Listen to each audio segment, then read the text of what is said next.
Gujarat Chamber of Commerce and Industry. Grow business. Transform Gujarat.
We represent Research Society for Study of Diabetes in India, જે દુનિયાની સૌથી મોટી diabetes માટેની research society છે. અને in India we have decided that બધા જ લોકો એક સેમ પ્લેટફોર્મ અથવા સેમ સેટ ઓફ સ્લાઇડ્સ પર બોલે તો એક યુનિક કોમ્યુનિટી. નહીં તો શું થાય, આજે હું કંઈક કહું, કાલે બીજા ડાયાબિટીસના ડોક્ટર કંઈક જુદો મેસેજ આપે, that will create confusion. So this program is basically to increase the awareness. ડરવા માટે નહીં, પણ આ રોગ વિશે સમજવા માટે. તો પહેલું તો અચ્છા, આપણે વની વાત કરતા હતા. 7 વમાંથી 3 ત્રીજા પર આપણે અટકી ગયા. વારસાગત, વય, વજન. ચોથું વિચાર, એટલે આપણે સ્ટ્રેસ. પાંચમું વ્યસન, સ્મોકિંગ, ટોબેકો, આલ્કોહોલ. એ પણ એક્સેસ હોય so that can also contribute to increase obesity as well as diabetes. છઠ્ઠું વ્યવહારો, સમાજમાં, અને એ ટેન્શનો ઘણીવાર વધારી દે છે. આ બધું કીધું પછી એક પેશન્ટને મને કીધું, સાહેબ એક વ ભૂલી ગયા, કે વૈવાહિક જીવન. બધા એકલા જ છો અહીંયા એટલે આપણે ફ્રીલી બોલી શકીએ, but that also contributes significantly. બરાબર? Oh yes, okay. So touch the first slide. Yes, okay. That's easy. તો એ પણ ખૂબ અગત્યનો ભાગ ભજવે છે. અને છેલ્લું, એટલે ઘણી બધી વાર કોઈ જ કારણ નથી હોતું. પેશન્ટનું વજન પણ વધારે ના હોય, વારસામાં પણ ના હોય, એકદમ હેપી લાઈફ જીવતા હોય, ડાયટ પણ ઘણો રેગ્યુલેટેડ ખાતા હોય, તોય ડાયાબિટીસ થાય. પેશન્ટ પૂછે મને કેમ થયો, તો છેલ્લું એટલે વિધાતા, છેલ્લું નહીં, કદાચ પહેલું છે. કઈ જ કારણ ના મળે ત્યારે આપણે ભગવાન પર દોષ ઢોળતા હોઈએ છીએ. તો પહેલું તો ડાયાબિટીસ એટલે શું, કોને કહેવાય ડાયાબિટીસ? કોઈ કહેશે ડાયાબિટીસનો અર્થ? લોહીમાં શુગર વધી જાય. બરાબર? બહુ જ કોમન વસ્તુ છે, બધાને જે ખબર છે કે લોહીમાં શુગર વધી જાય એટલે આપણે ડાયાબિટીસ કહીએ. પણ આ રોગ એટલેથી અટકતો નથી. આ રોગ એટલા માટે મહત્વનો છે અને એટલે જ પહેલેથી ધ્યાન એટલે રાખવું જોઈએ કે થતો અટકાવવો જોઈએ કે શુગર વધવાથી શું થાય. શુગર વધવા સાથે સાથે આ રોગમાં બીજા ઘણા બધા પરિબળો છે. શુગર વધવા સાથે બ્લડ પ્રેશર પણ વધે, લોહીમાં ચરબીનું પ્રમાણ પણ વધે, અને એ ચરબી જે વધારાની છે હૃદયની નસમાં, મગજની નસમાં, પગની નસોમાં, કિડનીની નસોમાં જમા થાય ધીમે ધીમે, અને એટલે ડાયાબિટીસના લીધે આ બધા અવયવો પર નુકસાન થાય. એટલે ડાયાબિટીસ એક એવો રોગ છે કે જેમાં બ્લડ શુગર, બ્લડ શુગર તો છે જ મહત્વનું, પણ ફક્ત એ જ મહત્વનું નથી. બ્લડ શુગર તો એક 1/10 પાર્ટ છે ડાયાબિટીસનો. બીજા 10 અગત્યના પાર્ટ છે ડાયાબિટીસના કે જે ડાયાબિટીસના કોમ્પ્લિકેશન્સ માટે જવાબદાર હોય છે, જેમ કે બ્લડ પ્રેશર, જેમ કે વજન, જેમ કે લોહીમાં ચરબીનું પ્રમાણ, સ્ટ્રેસનું કસરતનો અભાવ, ઇમ્પ્રોપર ડાયટ, અને તમારી overall health as well as mental stress, happiness. તો આ બધું જ ડાયાબિટીસને અટકાવવા માટે અને ડાયાબિટીસના કોમ્પ્લિકેશન અટકાવવા માટે ખૂબ મહત્વનું છે. તો આપણે જેમ કહીએ છીએ એમ કે ડાયાબિટીસ એટલે લોહીની નળીઓમાં, દિવાલમાં ચરબી જમા થવાનો રોગ. ફક્ત બ્લડ શુગરનો નહીં, પણ ચરબી જમા થવાનો રોગ. ડાયાબિટીસના મોટાભાગના દર્દ, અચ્છા, અહીંયા આટલામાંથી જો ઉપરથી તમે કહી શકો તો ડાયાબિટીસ કેટલાને છે? ઓકે, તો આપણે બધા જે છે એ તો બરાબર, પણ જેને નથી એ બધા પણ ડાયાબિટીસ થવાના રિસ્કમાં છીએ. જો અત્યારથી આપણે ધ્યાન રાખીશું તો આગળ ઉપર ડાયાબિટીસ થતો અટકાવી શકીશું. થયા પછી શું કરવું એ પણ આપણે ચર્ચા કરીશું. હા, હવે પહેલું તો આપણે વાત કરી કે ડાયાબિટીસ કોને કહેવાય. તો એક એવો રોગ જેમાં બ્લડ શુગર વધે છે પણ સાથે સાથે લોહીમાં ચરબીનું પ્રમાણ પણ વધે છે. મોટાભાગના પેશન્ટને બ્લડ પ્રેશર પણ વધે છે અને આ કારણોસર આપણા અવયવો પર નુકસાન થાય છે.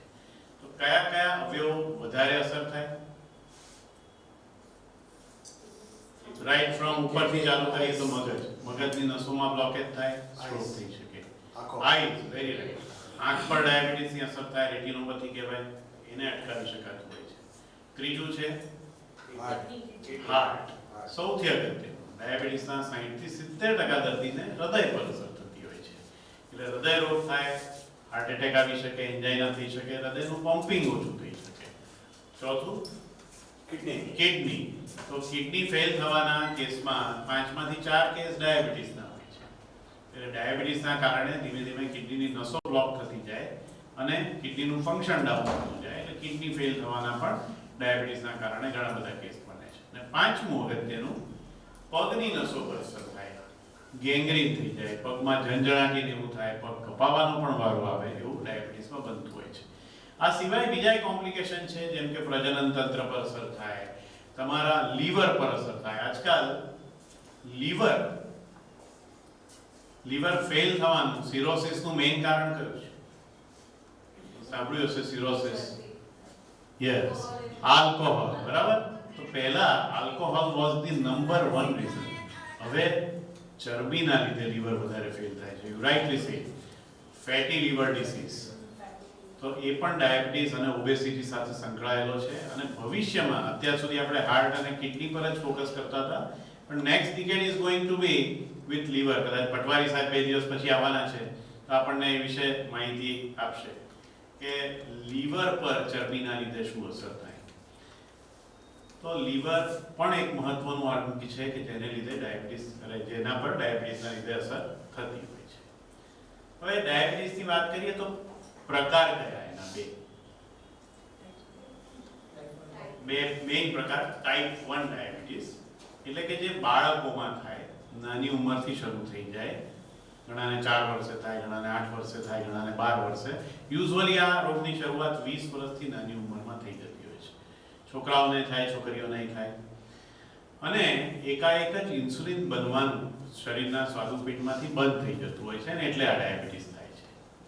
એક્ઝેક્ટ કારણ હજી સુધી એનું જાણી નથી શકાયું, પણ એક જાતના ઓટો એન્ટીબોડીઝ બને અને એના હિસાબે સ્વાદુપિંડના કોષો ઇન્સ્યુલિન બનાવનારા સંપૂર્ણ નાશ પામે અને એટલે આ ડાયાબિટીસ થતો હોય છે. અનફોર્ચ્યુનેટલી ઇન્સ્યુલિનની દવા ગોળી સ્વરૂપમાં નથી આવતી, ફક્ત ઇન્જેક્શન સ્વરૂપમાં જ આવે છે. અને એટલે ઇન્સ્યુલિનની દવા એટલે કે ઇન્જેક્શન એ લોકોને રોજ દિવસમાં 4 થી 5 વાર લેવું પડતું હોય છે, બધા જ બાળકોને. અને ક્યાં સુધી? Life time. Generally per month ઇન્સ્યુલિનની કોસ્ટ 3 થી 4,000, ઘણીવાર 5,000 જેવી પણ આવતી હોય છે. પ્લસ ઇન્સ્યુલિન લેવા ઉપરાંત રેગ્યુલર શુગર પણ એમને માપવું પડે છે, રોજ 3 થી 4 વાર. એટલે મહિને, સંદીપભાઈ કીધું એમ કે મહિને 4-5 હજારનો ખર્ચો બાળકને અથવા એના પેરેન્ટ્સને થતો હોય છે. અને I must thank Astral and સંદીપભાઈ for supporting this activity in the Gujarat. આખા ગુજરાતમાં લગભગ 1200 થી 1500 છોકરાઓને ઇન્સ્યુલિન એનું માપવા માટેનું ટેસ્ટિંગ બધું જ એસ્ટ્રાલ ફાઉન્ડેશન, એસ્ટ્રાલ ટ્રસ્ટ દ્વારા છેલ્લા 5 વર્ષ, આઈ થિંક કોવિડ પહેલાથી આપણે ચાલુ કર્યું છે. બરાબર. સંદીપભાઈ ક્યારેય કહેશે નહીં, because you know his nature. એ ક્યારેય પણ on this platform I thought that it is appropriate કે આ એક બહુ જ મહત્વનું એ છે ને. Gujarat chamber of commerce can also support this activity. It is a very important activity, કારણ કે ઘણા બધા બાળકો ઇન્સ્યુલિન ન લેવાને લીધે આજે પણ આપણા દેશમાં લાઈફ ગુમાવતા હોય છે. ગવર્મેન્ટમાંથી ફ્રી મળે છે, પણ તમને ખબર છે કે ગવર્મેન્ટમાં છોકરાને બતાવવા જવું એટલે કેસ કાઢવાની લાઈનમાં ઉભા રહો, પછી ડોક્ટર આયા હોય ના આયા હોય, આવે પછી દવા લખે, પછી સ્ટોરમાં જાય, ગવર્મેન્ટે સપ્લાય કરેલો છે ફ્રીમાં, તો સ્ટોરમાં અવેલેબલ જ ના હોય એ વખતે, એટલે કે 4 દિવસ પછી આવજો. પેશન્ટ આવ્યો હોય છે પોરબંદરથી દવા લેવા, ઇન્સ્યુલિન લેવા, અને ઇન્સ્યુલિન વગર પાછા જાય. એટલે government though they are doing very kind work, કે એ લોકો પણ ફ્રી આપે છે ઇન્સ્યુલિન, પણ it does not reach to the target person where it is required. અને એટલા માટે આ રીતની જો CSR એક્ટિવિટી આખા દેશમાં થતી હોય તો આપણા ઘણા બધા બાળકો જે ડાયાબિટીસની સારવારના અભાવને લીધે એક્સપાયર થઈ જાય છે. તો આપણે જે વાત કરીએ કે ડાયાબિટીસના 2 મેઇન પ્રકાર, ટાઈપ 1 જે બાળકોમાં જનરલી શરૂઆત થાય, પછી જ્યાં સુધી બાળક ઇન્સ્યુલિન રેગ્યુલર લે ત્યાં સુધી એની લાઈફ સારી રહે. જો ઇન્સ્યુલિન બંધ કરે તો એકાએક એની લાઈફ પર ખતરો આવે, એટલે એ લોકોએ લાઈફ ટાઈમ ઇન્સ્યુલિન લેવું જરૂરી છે. બીજો એટલે સૌથી કોમન પ્રકાર, જે આજકાલ બધાને જ આપણને ટાઈપ 2 ડાયાબિટીસ, તમે અહીંયાથી જે બેઠેલા છો મોટાભાગના ટાઈપ 2 ડાયાબિટીસ જ હશે, જેને ડાયાબિટીસ છે, અથવા આપણે બધાને જે રિસ્ક છે એ ટાઈપ 2. લકીલી ટાઈપ 1 ડાયાબિટીસ દર 100 માંથી 2 જણને જ હોય છે, જ્યારે ટાઈપ 1 ડાયાબિટીસ ટાઈપ 2 બહુ જ કોમન છે. આપણા દેશમાં અત્યારે એમ કહેવાય કે આપણી 130 કે 40 કરોડની પોપ્યુલેશન હશે, તો એના 11% લોકોને ટાઈપ 2 ડાયાબિટીસ છે. એટલે લગભગ 10 થી 12 કરોડ લોકોને આપણા દેશમાં અત્યારે ટાઈપ 2 ડાયાબિટીસ છે. એમાંના 50% લોકોને તો ખબર જ નથી કે ડાયાબિટીસ છે, કારણ કે ક્યારેય ટેસ્ટ જ નથી કરાયો. એ જો રૂટીનમાં ક્યારેક ટેસ્ટ કરાવે તો ખબર પડે એમને ડાયાબિટીસ છે, કારણ કે આ રોગ સાયલેન્ટ છે. સિમ્પટમ મોટાભાગના દર્દીઓમાં જોવા મળતા નથી, કંઈક કોમ્પ્લિકેશન થાય ત્યારે જ ખબર પડે છે. અને એટલા માટે હવે વર્લ્ડ ઓવર એક ગાઈડલાઈન છે કે ઇન્ડિયામાં 30 વર્ષની ઉંમર પછી દર વર્ષે એકવાર તમને તકલીફ હોય કે ના હોય, ડાયાબિટીસ છે કે નહીં એની તપાસ કરાવવી જોઈએ. અને એની girl who is getting married, એણે પણ એકવાર શુગરની તપાસ કરાવવી જોઈએ, કારણ કે પ્રેગ્નન્સીમાં ડાયાબિટીસ ખૂબ વધી રહ્યો છે આજકાલ. તમે ઘણા બધા, અને આપણા સારા ફેમિલીમાં એનું પ્રમાણ હજી વધારે છે, કારણ કે વી ઈટ બહુ સરસ ફૂડ ખાઈએ છીએ આપણે બધા, બરાબર? એટલે અને કોઈને એવું લાગતું જ નથી કે મારું વજન વધારે છે. બધાને એમ જ હોય છે કે મારું વજન તો પરફેક્ટ છે, મારો ડાયટ પરફેક્ટ છે, અને એટલે મારે કોઈ સલાહની જરૂર નથી. પણ આપણે જાણીએ છીએ કે આપણે આજકાલ પહેલા એવું હતું કે મહિનામાં 1 વાર બહાર ખાતા હતા, કે મહિનામાં 2 વાર બહાર ખાતા હતા. હવે ધીમે ધીમે જમાનો એવો આવ્યો છે કે મહિનામાં 2 જ વાર ઘરે ખાય છે, એટલે ઘરનું 2 જ વાર ખાય છે. ઘણી વાર એમ કહીએ કે કેટલી વાર બહાર ખાવ છો? ના, બહાર ખાતો જ નથી, પણ ઘરે બહારનું ફૂડ આવતું હોય, બરાબર? સ્વિગી ઝોમેટો, એટલે ખાય છે તો ઘરે, પણ સ્વિગી ઝોમેટો થ્રુ ખાય છે. એટલે આપણું બધાનું જ ફૂડ એટલું બધું આજકાલ પ્રોસેસ્ડ થઈ ગયું છે કે એના કારણે ડાયાબિટીસનું પ્રમાણ ઉત્તરોત્તર વધી રહ્યું છે. તો પહેલા આપણે શરૂઆત કરીએ ડાયટથી જ. તો ટાઈપ 2 થવા પાછળનું મેઇન કારણ મેં કીધું એમ વજન છે. અને વજન વધવા પાછળનું મેઇન કારણ શું છે? વારસાગત તો ખરું, પણ આપણો ડાયટ. તો વારસાગત ઉપરાંત સૌથી વધારે અગત્યનું કોઈ કારણ હોય તો એ છે વજન, એટલે કે આપણા ફૂડને રિલેટેડ અને લેક ઓફ ફિઝિકલ એક્ટિવિટીના કારણે જે થાય છે. હા, ત્રીજો આપણે એક રહી ગયો વ્યાયામનો અભાવ, બરાબર? જનરલી પહેલા કેવું હતું કે ક્યાંય પણ જવું હોય તો તમારે થોડુંક તો ચાલવું પડે, બરાબર? અમે બધા નાના હતા, સ્કૂલેથી આવીએ એટલે સીધા સંદીપભાઈ પણ we are almost of same age. રમવા ક્યારે જવું એની જ ઉતાવળ હોય, ભણવાની ઉતાવળ ના હોય. 5 વાગે સ્કૂલેથી આવીએ, 5 થી 7, 8 સુધી રમવાનું જ ચાલતું હોય. ઘરેથી બૂમો પડે પછી જ ઘરે આવીએ, અને પછી ભણવાનું કદાચ થોડી વાર હોય તો. બાકી physical activity was so much prevalent કે ડે ટુ ડે એક્સરસાઇઝની કદાચ એ વખતે જરૂર નહોતી. પણ હવે day to day physical activity આપણી ઉત્તરોત્તર ઘટતી જ જાય છે. આજકાલ નવી જનરેશનના છોકરાઓ રમે તો શું રમે છે? મોબાઈલ ગેમ્સ, એ વિડીયો ગેમ્સ. બહારની આઉટડોર ગેમ્સ રમવાનું અનફોર્ચ્યુનેટલી, અને અમદાવાદમાં તો જગ્યાઓ પણ નથી રમવા માટે, સ્કૂલોમાં હવે જગ્યા કે પ્લેગ્રાઉન્ડ નથી રહ્યા, અને એના કારણે વ્યાયામનો અભાવ ખૂબ જ થઈ રહ્યો છે, અને એના કારણે પણ ડાયાબિટીસનું પ્રમાણ વધી રહ્યું છે. ડાયટ પર ડિટેલમાં થોડી વાત કરીશું. સ્ટ્રેસ એટલે કે વિચારો પણ ડાયાબિટીસ થવા માટે બહુ જ મહત્વનું પરિબળ છે. અને સ્ટ્રેસ આજકાલ રાઈટ ફ્રોમ ધી સ્કૂલ એજ છે. સ્કૂલમાં છોકરાઓ ભણવા જાય ત્યારથી એને સ્ટ્રેસ છે. આપણે જ સ્ટ્રેસ કરાવી દઈએ છીએ કે બાજુવાળાના છોકરાને આટલા માર્ક આવ્યા, તારા આટલા ના આવ્યા, બરાબર. એટલે ત્યારથી પહેલા આપણે ભણતા હતા, માર્ક કરાવી બધું જ હતું, પણ એવું સ્ટ્રેસ નહોતું. We were enjoying the studies. પણ હવે studies have become very very stressful. એ છોકરું પહેલા ધોરણમાં હોય, 12માં હોય કે કોલેજમાં હોય. Unfortunately, stress has increased right from the childhood. Physical activity has gone down. Diet બધો જે થઈ ગયો એટલે ચાઇલ્ડહુડ ઓબેસિટી ખૂબ કોમન થઈ ગઈ છે. પહેલા એવું હતું કે સ્કૂલમાં એકાદ છોકરો ઓવરવેઇટ હોય એટલે એને જાડીઓ કેવું કહેતા હતા, બરાબર. ખોટું હતું, એ વખતે નહોતું કેવું જોઈતું. આજકાલ તો 10માંથી 5 છોકરા ઓવરવેઇટ હોય છે. It is very common. Recently only ઉદ્ગમમાં અને સીએમમાં અમે બંને જગ્યાએ એક સર્વે કરેલો 3-4 વર્ષ પહેલા, કોવિડ પહેલા. એ વખતે 5 out of 10 children had BMI which was more than their expected age related BMI. 10માંથી 5 જ જણા નોર્મલ હતા, 5ની BMI વધારે હતી. હવે કોવિડ પછી તો આ વસ્તુ હજી ઘણી વધી ગઈ છે, કારણ કે ફિઝિકલ એક્ટિવિટી ડ્યુરિંગ કોવિડ અને પછી હજી ઓછી થઈ ગઈ.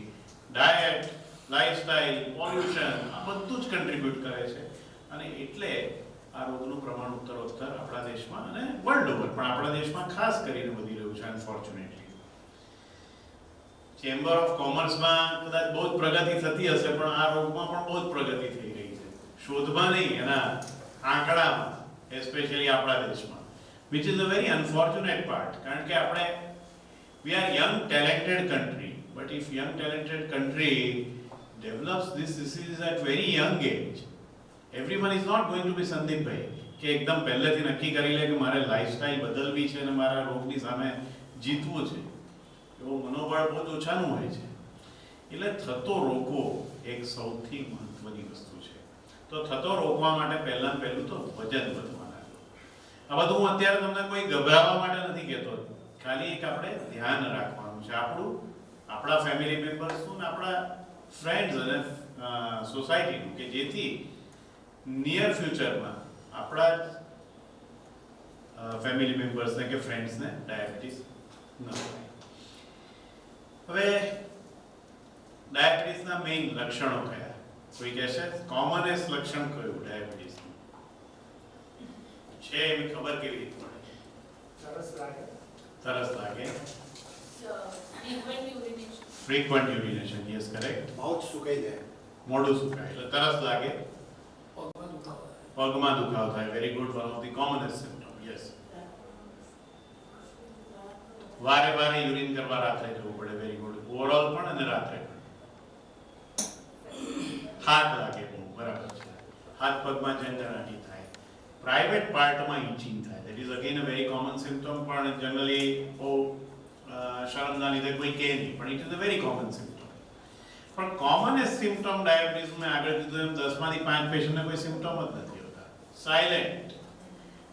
10માંથી 5 જ જણને આમાંના કોઈ લક્ષણો હોય છે. એટલે મોટાભાગનાને આપણે અહીંયા બેઠેલામાંથી કોઈને ડાયાબિટીસ છે કે નહીં એ આપણે ટેસ્ટ કરીએ. અમે દિવસમાં ડાયાબિટીસના 60 પેશન્ટ જોઈએ કે 100 પેશન્ટ જોઈએ, હું મારો ટેસ્ટ ન કરાવું ત્યાં સુધી મને ખબર ન પડે ડાયાબિટીસ છે.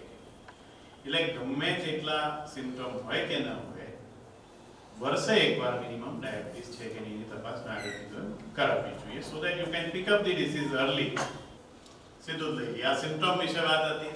ભૂખ વધારે લાગે છતાં વજન ઉતરે, આ ડાયાબિટીસનું લક્ષણ છે. બીજા એક રોગમાં આવું થાય, થાઇરોઇડમાં, હાઇપરથાઇરોઇડમાં. થાક લાગ્યા કરે, ડીઝીનેસ એટલે સહેજ આમ માથું ભારે રહ્યા કરે, વારે વારે યુરિન જવું પડે. સેક્સ્યુઅલ પ્રોબ્લેમ્સ એટલે પુરુષોમાં ખાસ કરીને જાતીય નબળાઈનો અનુભવ થાય. આંખે સહેજ ઝાંખું દેખાયા કરે અથવા ચશ્માના નંબર વારે વારે ફેરફાર થતા હોય. આ બહુ ઇમ્પોર્ટન્ટ સિમ્પટમ. ઘણીવાર બહુ ઇન્ટેલિજન્ટ ચશ્માની દુકાનવાળો હોય ને, કોઈ વ્યક્તિ વારે વારે નંબર બદલાઈને જાય ને, 2-3 વાર આટલા વર્ષમાં મેં જોયું છે કે ચશ્માની દુકાનવાળાએ કીધું કે સાહેબ તમે ડાયાબિટીસ ટેસ્ટ કરાવો. He turned out to have diabetes. So એ પણ એક અગત્યનું લક્ષણ છે. વાગેલા ઘામાં રૂજ ના આવી એ કોમન લક્ષણ નથી, બહુ રેરલી એવું થાય.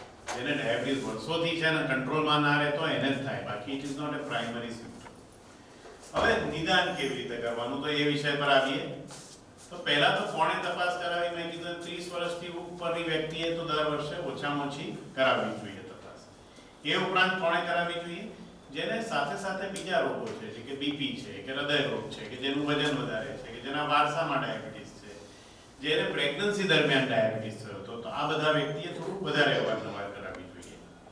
હવે કઈ તપાસ કરાવવી એ જે તમારો પ્રશ્ન હતો, કઈ તપાસ વધારે અગત્યની? તો પહેલું તો પહેલી જ વાર કોઈ વ્યક્તિ આવ્યો હોય અને એને સિમ્પટમ હોય તો એ વખતે તમે રેન્ડમ શુગર ચેક કરી લો.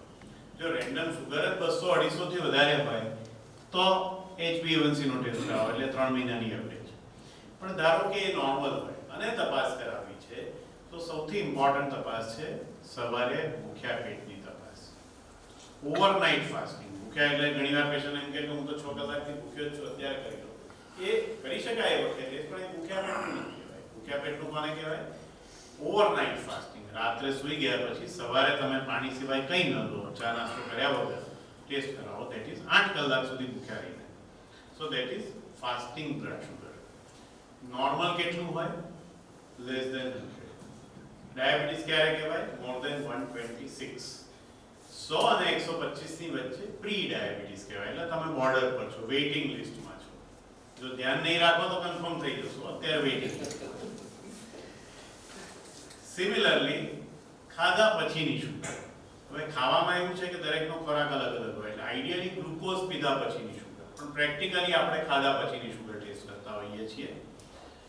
2 કલાક પછી 140 થી ઓછું હોય તો નોર્મલ, 200 થી વધારે હોય તો ડાયાબિટીસ, એની વચ્ચે હોય 140 અને 200 ની વચ્ચે તો એ બોર્ડર પર કહેવાય. There is a very thick border. તો ધારો કે તમે ખાધા પછી ટેસ્ટ કરાયો અને 160 આવ્યું તો ડાયાબિટીસ ના કહેવાય, પ્રી ડાયાબિટીસ, એટલે બોર્ડર પર છો. કન્ફર્મ કરવા માટે તમારે HbA1c એટલે 3 મહિનાની સરેરાશનો શુગર ટેસ્ટ થાય. સાંભળ્યો છો બધાએ? જેના પરથી તમને આઈડિયા આવે કે 3 મહિનામાં આપણું શુગરનું બિલ, જેમ આપણે ટોરેન્ટ પાવરનું બિલ રોજે રોજ નથી આવતું, 2 મહિને કે 3 મહિને આવે છે, એ રીતે શુગરનું આ બિલ જે વધારાની શુગર છે તમારા રક્તકણમાં જમા થાય અને રક્તકણનો એ પોર્શન આ લેબોરેટરી ટેસ્ટમાં માપવામાં આવે કે જે શુગર સાથે બંધાયેલો છે, અને રક્તકણની લાઈફ હોય છે 2 થી 3 મહિનાની. એટલે આપણને ખબર પડે કે છેલ્લા 2 થી 3 મહિનામાં તમારી એવરેજ શુગર કેટલી રહી. 6.5 થી વધારે રહી તો ડાયાબિટીસ કહેવાય, 6 અને 6.5 ની વચ્ચે રહી તો બોર્ડર પર કહેવાય, લેસ ધેન 5.7 છે ટુ બી પ્રિસાઇઝ તો નોર્મલ કહેવાય. હવે આ આંકડા જેને ડાયાબિટીસ છે અને જેને ડાયાબિટીસ નથી અને જાણવું છે એને માટે. એકવાર ડાયાબિટીસ થયો પછી કંટ્રોલમાં છે કે નહીં એને માટેના આંકડા જુદા છે, કારણ કે કંટ્રોલમાં છે કે નહીં એના માટે આ આંકડા ફોલો કરો તો લોકોને શુગર ઘટવા માટે. એટલે કંટ્રોલમાં રાખવા માટેના આંકડા આટલા બધા સ્ટ્રિક્ટ નથી. નિદાન માટેના આંકડા એટલે સ્ટ્રિક્ટ છે કે જેથી તમે વહેલું નિદાન કરી શકો, અને વહેલું નિદાન થાય, વહેલી સારવાર ચાલુ થાય તો કોમ્પ્લિકેશન અટકાવી શકાય. પણ આજકાલ વોટ્સએપ વિદ્યાપીઠમાં ઘણું બધું આવતું હોય છે કે ડોક્ટરોએ નિદાનના આંકડા જ બદલી કાઢ્યા એટલે પેશન્ટો વધી જાય. એવું કંઈ કરવાની જરૂર નથી, દુનિયાભરમાં એવી જરૂર નથી. આંકડા એટલા માટે રિવાઇઝ કરવામાં આવ્યા છે WHO દ્વારા અને બધી જ ઇન્ટરનેશનલ ડાયાબિટીસ ફેડરેશનની એજન્સીઝ દ્વારા કે જેથી જેટલું વહેલું નિદાન થાય એટલું વ્યક્તિ જીવનશૈલી પ્રત્યે અને ટ્રીટમેન્ટ પ્રત્યે વધારે સજાગ થાય અને બધા જ કોમ્પ્લિકેશનને અટકાવી શકાય. જેટલું મોડું નિદાન થાય, ઓલરેડી કોમ્પ્લિકેશનની શરૂઆત થઈ ગઈ હોય, પછી એ કોમ્પ્લિકેશનને અટકાવવા અઘરા પડતા હોય છે. તો એટલા માટે સારવાર શરૂઆતથી જ કરવી જોઈએ, ચિહ્નો આવે પછી નહીં. હવે સારવારમાં શું આવે? તો સૌથી પહેલા ડાયાબિટીસની સારવારની શરૂઆત અમે કહીએ છીએ કે ક્લિનિકથી શરૂઆત નથી થતી, કિચનથી થાય છે. બરાબર? આજકાલ કિચનનું કહીએ એટલે ભાઈ કિચનમાં રસોઈ બનાવવાની ચાલુ કરો પહેલા તો. આજકાલ કિચનમાં રસોઈ બનતી જ નથી, બહાર જ બને છે બધી ઘરમાં આવે છે. તો પહેલું તો ઘરની રસોઈ ખાવાની ચાલુ કરો બને ત્યાં સુધી, which will be less processed, less preservative વાળી, કે જેથી તમે નેચરલ ડાયટ લઈ શકો. ફ્રૂટ્સ, લીલા શાકભાજી, હવે એ પણ આજકાલ કેટલા ઓર્ગેનિક હોય છે આપણને ખબર નથી, પણ હવે we don't have any choice ઇન્ડિયામાં. ખરી વાત નથી સંદીપભાઈ? એટલે જે છે કુદરતી છે માનીને આપણે ખાઈએ તો એ જેટલું ઓછું પ્રોસેસ્ડ ફૂડ ખાઈશું, જેટલું ઓછો મેદો ખાઈશું, જેટલું ઓછું તેલવાળું ખાઈશું, એટલું તમને ફાયદો છે. તો ડાયાબિટીસને અટકાવવા માટે પણ અને થયા પછી પણ આ બહુ જ મહત્વની વસ્તુ છે. અને ખાલી ડાયાબિટીસની વ્યક્તિએ ડાયટ નથી ચેન્જ કરવાનું, ઘરમાં બધાએ કરવાનું છે. ઘણીવાર અમે જોઈએ છીએ કે ઘરમાં એક જણને ડાયાબિટીસ થયો, 4 જણા ટેબલ પર બેઠા, બધા બબ્બે આઈસ્ક્રીમ લઈને બેસે, તમારે નથી ખાવાનો, એક પણ આઈસ્ક્રીમ નથી ખાવાનો. It is very difficult. એવું કોઈ ના કરી શકે. ઘરમાં બધાએ ચેન્જ કરવો જોઈએ. ઘરમાં કોઈ એક જણે થયો તો બધાએ સમજવું જોઈએ કે આ રોગ મને પણ થઈ શકે, ચેપી નથી, but we are also sharing the same lifestyle, same stress, same genes. તો ઘરમાં બધા જ જો ચેન્જ કરે ડાયટ અને લાઈફસ્ટાઈલ, તો ખરેખર ડાયાબિટીસના રોગીઓની સંખ્યા ઘણી જ ઓછી થઈ જાય. હું જાણું છું એવું બનવાનું નથી, એટલે બહુ વાંધો અમને આવવાનો નથી, પણ તેમ છતાં આવું કરે તો ખરેખર આપણા દેશમાં ડાયાબિટીસનું પ્રમાણ ઘણું જ ઓછું થશે. બીજું અને એટલું જ મહત્વની વસ્તુ, નિયમિત વ્યાયામ. બરાબર? નિયમિત વ્યાયામ એટલે હવે પેશન્ટને કહીએ કે તમારે રેગ્યુલર ચાલવાનું. રોજ ચાલુ જ છું કે સાહેબ મારે તો કામ જ એવું છે કે રોજ ચાલવાનું થાય જ છે. લાવો મોબાઈલમાં સ્ટેપ જોઉં કે 2000 સ્ટેપ થયા છે. ઓછામાં ઓછા 7000 સ્ટેપ. યંગ એજ છે તમારી, 7 થી 10000 સ્ટેપ મિનિમમ ચાલો. એક પેશન્ટને કીધું નિયમિત ચાલવાનું તમારે. એ સાહેબ લોન પર ચાલુ તો લોન પર ચાલુ, લોન પર ચાલો, ખુલ્લા પગે ના ચાલતા. સાહેબ લોન પર તો મારું આખું ઘર ચાલે જ છે વર્ષોથી. અરે એ લોન પર આપણી ગાર્ડનની લોન પર. હવે આજકાલ એ લોનની વાત આવી એટલે આપણે મેન્ટલ સ્ટ્રેસ પણ આ બધા કારણસર એટલું બધું વધારે છે કે જેના લીધે પણ ડાયાબિટીસનું પ્રમાણ વધતું જાય છે. ચાલવાની વાત કરીએ તો અમે એમ કહીએ છીએ કે જો બધા પેશન્ટ ચાલવા માંડે, મારે તો સામે જ પરિમલ ગાર્ડન છે, ગાર્ડન વાળાને ખાસ કહું છું કે બધા તમે ચાલવા માંડશો તો મારે અહીંયાથી ચાલવા માંડવું પડશે. નક્કી એવું બનતું નથી ને, અમારું ચાલ્યા કરે છે. પણ regular exercise, not only walking, full body exercise, અને ખાસ કરીને રેઝિસ્ટન્સ ટ્રેનિંગ એક્સરસાઇઝ, તમારા મસલ્સને મજબૂત બનાવવાની એક્સરસાઇઝ. ચાલવાથી ફક્ત તમારા પગના સ્નાયુઓને કસરત મળશે, અને એ પણ આપણે રેઝિસ્ટન્સ વગર ચાલીએ છીએ. તો 1-2 કિલો વજન બાંધીને પણ થોડુંક ચાલીએ તો it will become resistance exercise. થોડું 1-2 કિલો ડમ્બેલ શરૂઆત કરો, 2 ના 3 કરો, 4 કરો, 5 કરો, જેવી તમારી કેપેસિટી. તો તમારા મસલ મજબૂત બનશે, અને મસલ તમારા સ્ટ્રોંગ બનશે તો એ ચરબીને બાળશે, અથવા મસલ વર્સિસ ચરબીનો રેશિયો ઘટશે. તો નેક્સ્ટ જનરેશન, આપણે વજનની દવાઓની વાત કરીશું ત્યારે કે ભાઈ નેક્સ્ટ જનરેશનમાં ફેટ ઓછી નહીં થાય પણ મસલ્સ ઓછા થશે તો આ રોગોનું પ્રમાણ વધવાનું છે વજન ઉતરવા છતાં. કારણ કે બધા આપણે આર્ટિફિશિયલ એના પર જઈએ છીએ અને નેચરલ વસ્તુને ભૂલી જઈએ છીએ. તો નિયમિત વ્યાયામમાં રેગ્યુલર વોક પણ આવે, નિયમિત મસલની કસરત પણ આવે એટલે રેઝિસ્ટન્સ ટ્રેનિંગ, અને યોગા જેનાથી ફ્લેક્સિબિલિટી ઇમ્પ્રૂવ થાય, ધ્યાન જેનાથી તમારા એન્ડોક્રાઇન સિસ્ટમ ઇમ્પ્રૂવ થાય, તમારા મગજના હોર્મોન્સ જે મગજમાંથી બને છે, શરીરમાં પ્રસરે છે, બધા હોર્મોન્સનું લેવલ નિયમન થાય તો ઘણા બધા રોગો પર કાબુ મેળવી શકાય. સો સેકન્ડ ઇઝ વ્યાયામ, and then obviously along with that comes the treatment. તો ટ્રીટમેન્ટમાં મોટાભાગના ટાઈપ 2 ડાયાબિટીસના પેશન્ટ દવાથી કંટ્રોલ થઈ જતું હોય છે, ગોળીઓથી કંટ્રોલ થઈ જતું હોય છે. પણ જેટલી વહેલી સારવાર ચાલુ કરવામાં આવે એનું સારું કે ખરાબ? સારું, કારણ કે જેટલી વહેલી સારવાર ચાલુ કરો તમારે ઓછી સારવાર લેવી પડશે, જેટલી મોડી સારવાર ચાલુ કરશો વધારે લેવી પડશે. અમે કાંઈ કહીએ આતંકવાદ સાથે કમ્પેરિઝન કરીએ છીએ કે આતંકવાદ શરૂઆતની સ્ટેજમાં દબાઈ દેવામાં આવ્યો હોત 1947-48 કે 1950ના દાયકામાં તો કદાચ અત્યારે પ્રોબ્લેમ જ ન હોત. That did not happen. આપણે પોલિટિક્સમાં નહીં પડીએ પણ એ ન થયું જે કારણસર. તો હવે આપણે કાયમ માટે એને રોકી શકતા નથી. ડાયાબિટીસ એક એવો જ રોગ છે, જો શરૂઆતમાં તમે કંટ્રોલ ના કર્યો કે રોક્યો નહીં ને એકવાર ઘૂસી ગયો શરીરમાં, તો પછી જો તમે કંટ્રોલ કરો તો પણ ધીમે ધીમે તમારા બધા જ અવયવ પર એ પ્રસરતો જ હોય છે. એટલે શરૂઆતથી જ કંટ્રોલ કરી લો, રોગને શરૂઆતથી જ દબાઈ દો તો કાયમ માટે ઓછી દવા ખાવી પડશે, બધા જ ખર્ચા, બધા જ કોમ્પ્લિકેશનથી તમે બચી શકશો.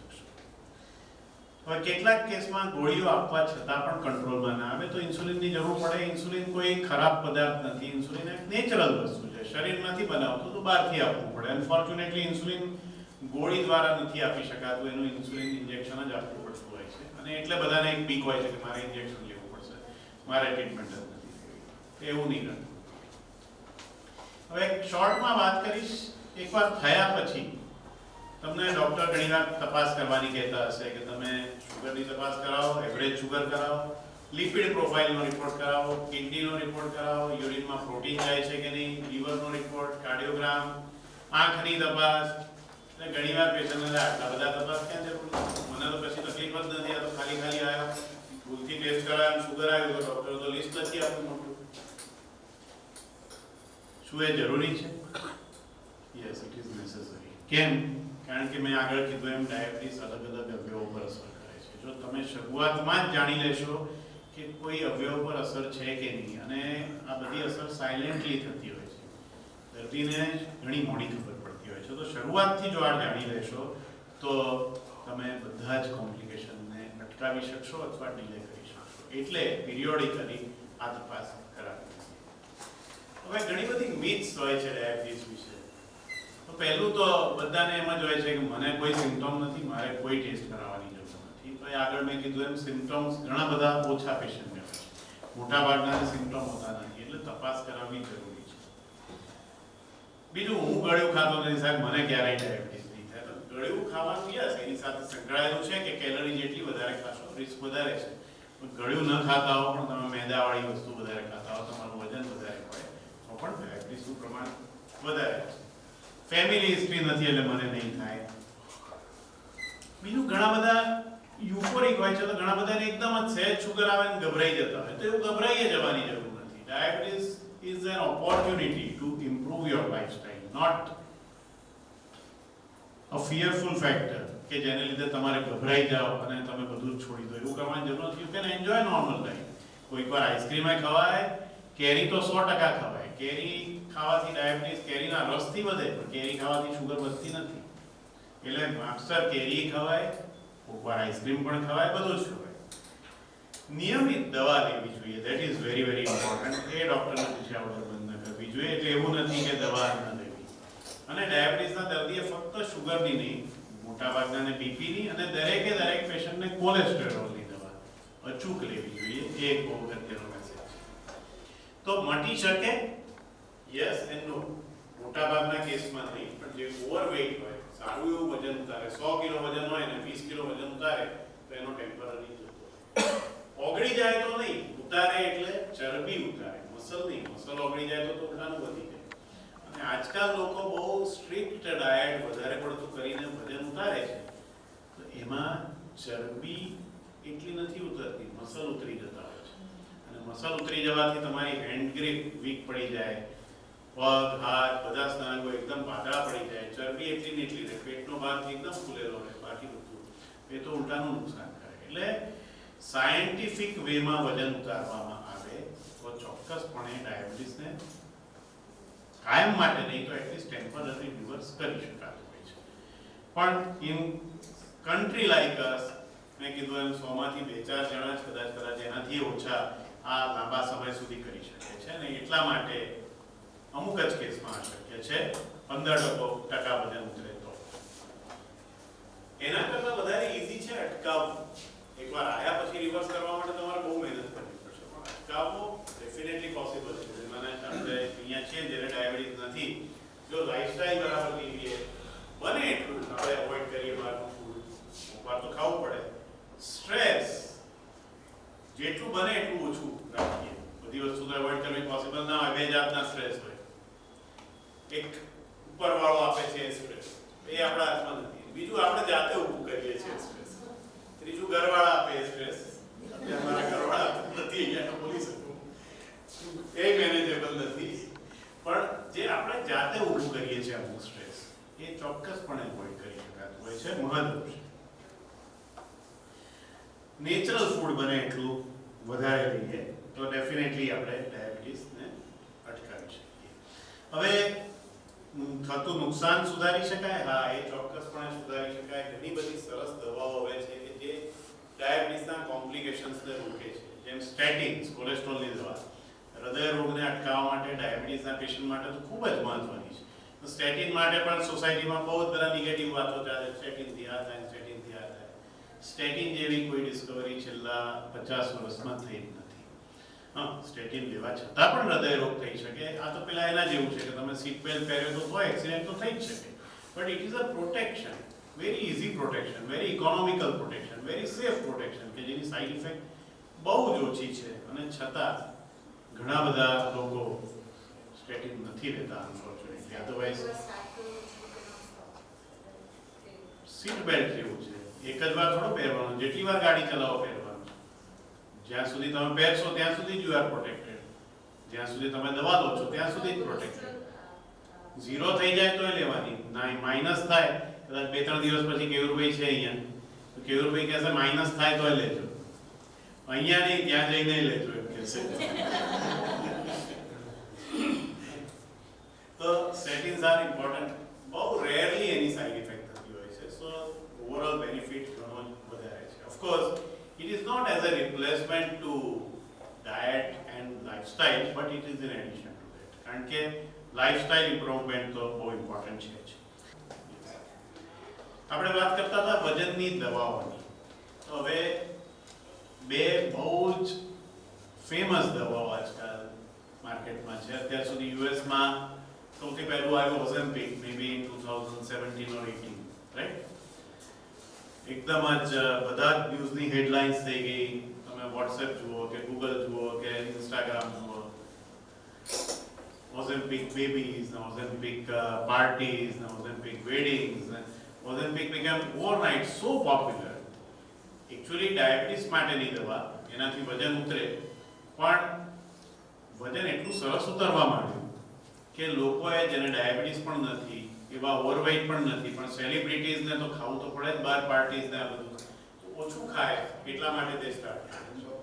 All of a sudden the drug market, Novo Nordisk જે ઇન્સ્યુલિન બનાવનારી મેઇન કંપની છે ને, જે સેમાગ્લુટાઇડ ઓઝેમ્પિક બનાવે છે, સ્કાય રોકેટેડ એની. એટલે at one point of time, કદાચ ચેમ્બર ઓફ કોમર્સ વાળાને વધારે ખબર હશે કે ડેનમાર્ક તો આમે બહુ જ રીચ કન્ટ્રી અને સુખી કન્ટ્રી, ડેનમાર્કની ઇકોનોમીનું 1/3 contribution started coming from Novo Nordisk. તો આમે ઘણા બધા બીજી ઇન્ડસ્ટ્રીઝ ના અત્યારે, પણ આ એક જ ડ્રગનું સેલ વર્લ્ડ ઓવર એટલું બધું વધી ગયું ફોર ઓબેસિટી કે હ્યુજ માર્કેટ એનું એટલું. રીઝનેબલી સેફ ડ્રગ, થોડીક સાઇડ ઇફેક્ટ, એક પેટમાં ગડબડ થાય, ભૂખ ઓછી લાગે, કોકને નોશિયા જેવું થાય, કોકને ડાયરિયા જેવું થાય. સો it became very popular. એનું પછી હાયર વર્ઝન આવ્યું વિગોવી, it also became very popular. and thereafter અમેરિકાની કંપની એલાઈ લીલી કંપનીની ડ્રગ આવી, નામ ખબર જ હશે તમને, મોન્જારો. બરાબર? મોન્જારો પેલી એક હોર્મોન પર અસર કરતી હતી, મોન્જારો 2 બે હોર્મોન પર અસર કરે. તો મોન્જારોની ઇફેક્ટ તો ઓઝેમ્પિક કરતા જ, સાઇડ ઇફેક્ટ સેમ, પણ એફિકસી વજન ઉતારવા માટે ડબલ. મોન્જારો આપીએ છીએ અમે 15-20 કિલો વજન 6 મહિનામાં ઉતરી જાય છે. So both these are very good drugs, but they have to be taken under medical supervision. Unfortunately હવે પાર્લર વાળા પણ, સલૂન વાળા પણ, અને બધા જ આપણા દેશમાં તો એકવાર એક દવા મળે એટલે કોઈ પ્રિસ્ક્રિપ્શનની જરૂર હોતી જ નથી. મેં લીધી એટલે બાજુવાળા લેવા મળે, ત્રીજા લેવા મળે, હમણાં વજન ઉતાર્યું, બધા જ લેવા મળે. So it should not happen, it should be taken under medical supervision. કારણ કે નહીં તો શું થશે, તમે લેશો ત્યાં સુધી ઉતરશે, જેવું બંધ કરશો ફરી વધી જશે. વજન ઉતરે ત્યારે તમારું મસલ પણ ઉતરે, ચરબી પણ ઉતરે, પણ જ્યારે વધે ને ત્યારે મસલ નથી વધતા, ચરબી જ વધે છે. એટલે પ્રોપોર્શનેટલી જ્યારે વજન ઉતર્યા પછી વધે છે, you have lost more muscles and you have gained more fat. એવું ન થાય એ માટે સાથે તમારું ડાયટ અને એક્સરસાઇઝ પણ એટલા જ મહત્વના છે. એકલાઉ મોન્જારો લેવાથી કે એકલું ઓઝેમ્પિક લેવાથી વજન ઉતાર્યું હશે તો ટેમ્પરરી તો સરસ લાગશે, પણ long રનમાં it will be harmful, not because of the drug side effect. Drug is good, they are safe, but because of the muscle loss that happens because of not following proper diet and lifestyle. કારણ કે તમારે મસલની exercise પણ કરવી પડે, તમારે regular protein intake પણ વધારવું પડે. અનફોર્ચ્યુનેટલી આપણા ઇન્ડિયન ડાયટમાં પ્રોટીન ઇન્ટેક ઓછું છે, એ જો તમે વધારશો નહીં તો you will lose more muscles.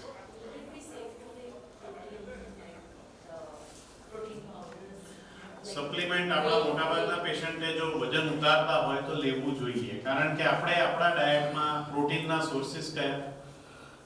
Paneer. પણ એ ઘરનું બહારનું પનીર તો શું છે આપણને ખબર નથી, બરાબર? કઠોળ. સારું, કઠોળમાં કેટલું પ્રોટીન હોય? યસ, 50% તો કાર્બ હોય, બરાબર? 30% જ પ્રોટીન હોય. એટલે આપણે જેનો પ્રોટીનને મેઇન સોર્સ ગણીએ છીએ, એક્સેપ્ટ સોયાબીન, બાકી બધા કઠોળમાં કાર્બ વધારે છે. સારા કાર્બ છે, they are complex કાર્બ, એટલે સારું જ કહેવાય, પણ પ્રોટીન એટલું બધું નથી. અને એમાંય તમે ફણગાવો કે ગમે તેમ પ્રોસેસ કરો તો હજી ઓછું થઈ જાય પ્રોટીન. વોલનટ અને બદામ, અખરોટ અને બદામ, કાજુમાંય ખરું, પણ આપણે વોલનટ અને બદામ વધારે સારા.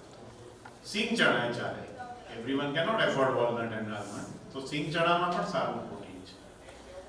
મિલ્ક અને મિલ્ક પ્રોડક્ટ્સમાં સારું છે. યોગર્ટ, એસ્પેશિયલી હંગ કર્ડ તમે ખાતા હો તો એમાં સારું પ્રોટીન છે. અને બાકી હવે WHO has declared egg as animal or a vegetarian product. So if everyone is taking 2 egg whites, it is also a good source of protein. પણ એ સિવાય આપણા વેજીટેરિયન ડાયટમાં પ્રોટીન બહુ હોતું નથી, એટલે પ્રોટીન સપ્લિમેન્ટ જો તમે આ રેગ્યુલર ન લેતા હો તો લેવું પડે. પ્રોટીન ફક્ત એકવાર દિવસમાં ખાવાથી તમારી રિક્વાયરમેન્ટ પૂરી ના થાય. એવરી ડાયટ, બ્રેકફાસ્ટ, લંચ, સાંજે નાસ્તો કદાચ કરતા હો તો એમાંય, અને રાત્રે ડિનરમાં પણ. ડિનરમાં ઓછું લો તો ચાલે. Your breakfast should be mainly protein, protein, protein. No cereals, no bread, no idli, no khakhra, no paratha.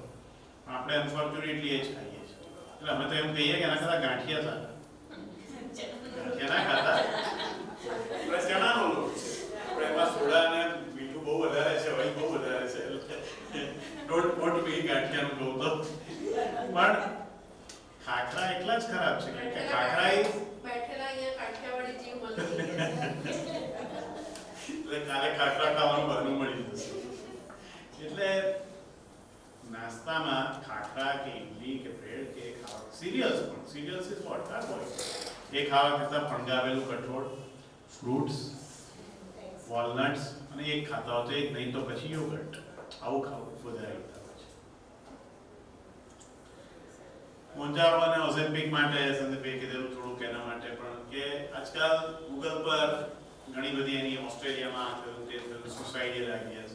સુસાઇડિયલ ideas not because of the drug, but because of if you lose weight, થોડું એનર્જી લેવલ શરૂઆતમાં તમને ઓછું લાગે તો તમે protein intake અને exercise ના રાખો, અને એનર્જી ઇન્ટેક ઓછું થાય એટલે ડિપ્રેશન વાળા દર્દીને થોડું વધારે નેગેટિવ લાગે, અને એમને એમ થાય કે ખાવા પીવાની ઘણા બધા તમને નવાઈ લાગશે.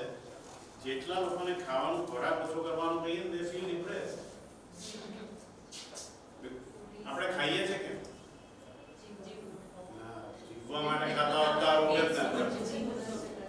બરાબર. Pleasure. We eat for not for survival, we eat for pleasure. એટલે આપણા બોડીમાં, મગજમાં બે જાતના સેલ્સ છે. એક તમને ભૂખ લાગે અને તમને એનર્જીની જરૂર છે અને ખવડાવે છે, બીજી ભૂખ નથી તો એ ખવડાવે, બરાબર? એટલે એ બ્રેનનું એ સેન્ટર એવું છે, હિડોનિક ઈટિંગ કહેવાય એને, કે જે આપણે ભૂખ ના હોય તો સામે આવ્યું એટલે આપણે ખાઈ લઈએ, બરાબર? અને એને લીધે એ પ્લેઝર તમારું જતું રહે, આ મુદ્દાઓને લીધે, તો પીપલ ફીલ ડિપ્રેસ, કે સારું જીવવાનું છે ને. હા, ના, એમાં બહુ એ નથી થતું, કારણ કે એમાં તો તમને ખાવાની ઈચ્છા જ ઓછી થઈ જાય, એટલે બીજું ખાતો એવું નથી થતું. પણ ઓવરઓલ પછી એમને એમ થાય છે કે